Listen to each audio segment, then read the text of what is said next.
به نام خدا و سلام خدمت دوستان عزیز. خیلی خوشحال هستم که در رابطه با آیتم ورزشی در خدمت دوستان هستم. آیتم دوم در رابطه با ورزش. خب همونطور که میدونین فوتبال لیگ اروپا شروع شد در کشور انگلستان، در کشور اسپانیا، در کشور ایتالیا و در کشور فرانسه. این چهار تا کشورهای مهم اروپا هستن که فوتبال در آنها جریان داره. مهمترینشون لیگ برتر انگلستان یا لیگ برتر جزیره. خب در هفته دوم بسیار رقابت حساس شده، از این خاطر که آرسنال در صدر جدول قرار گرفته با 2 بازی و 2 برد و تاتنهام دوم هست و لیورپول که قهرمان فصل قبلی بود الان سوم هست.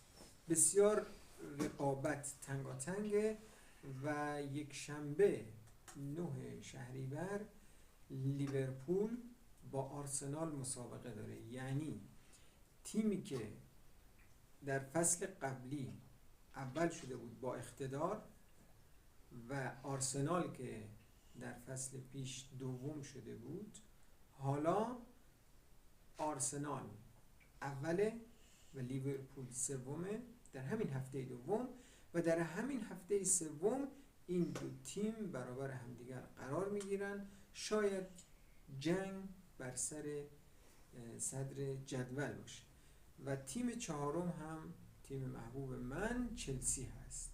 امیدوارم که بازی های خوب جذابی رو هم در لیگ جزیره شاهد باشیم. اما در لالیگای اسپانیا رقابت بسیار جدی هست. در همین هفته اول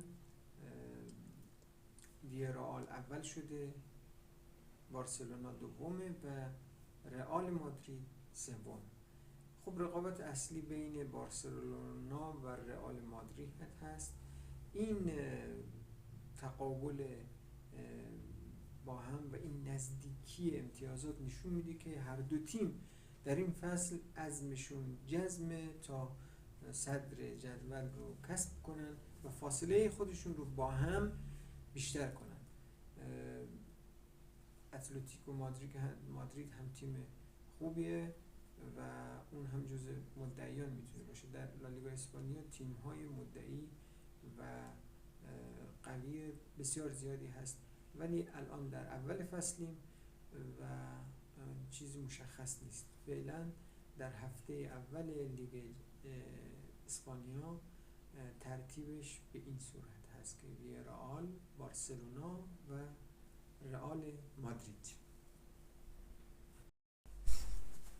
در رابطه با لیگ ایتالیا وقتی جدول رو مرور میکنیم میبینیم که اینتر میلان در صدر جدول هست و ناپولی دوم هست و کومو سومه. خبری از اینتر میلان نیست، فعلا 15 همه.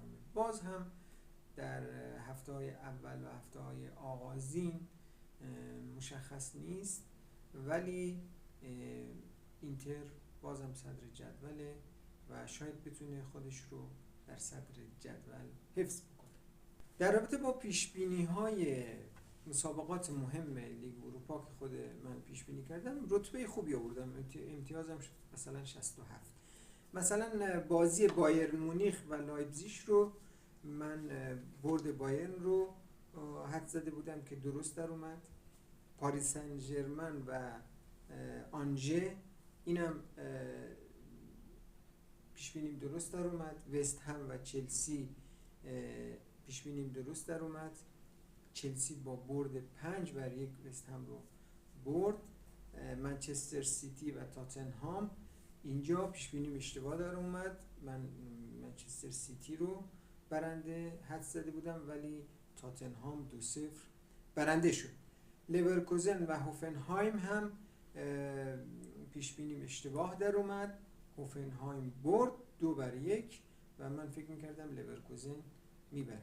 در سانسو ساسولو و ناپولی، من ناپولی رو حد زده بودم که برنده بشه که پیش بینیم درست در اومد. آرسنال لیدز اینم درست در اومد. آرسنال برد، یه برد قاطعی داشت، 5-0 هم برد.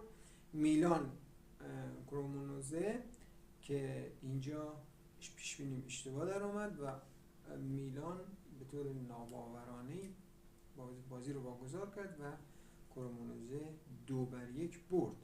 لوانته بارسلونا که پیش بینیم درست در اومد، بارسلونا 3-2 برد. فولام و منچستر یونایتد که این مساوی شدن، من پیش بینیم منچستر یونایتد بود. یوونتوس پارما که اینجا هم پیش بینیم درست بود، یوونتوس رو من حد زده بودم. و رئال اوویدو و رئال مادرید که رئال مادرید هم 3-0 برنده شد و پیش بینی من درست در اومد. اینتر و تورینو برد اینتر، اینجا هم پیش بینیم درست در اومد. نیوکاسل و لیورپول که این پیش بینیم بسیار دقیق بود، البته تا دقیقه 61. الان بازیش در جریان هست. لیورپول 2 و نیوکاسل 1. این پیش بینی رو من کرده بودم و پیش بینی بسیار دقیق بود. خیلی خوشحالم که یه پیش بینی خوبی کردم در دور اول مسابقات لیگ های اروپا. شما هم پیش بینی کنید و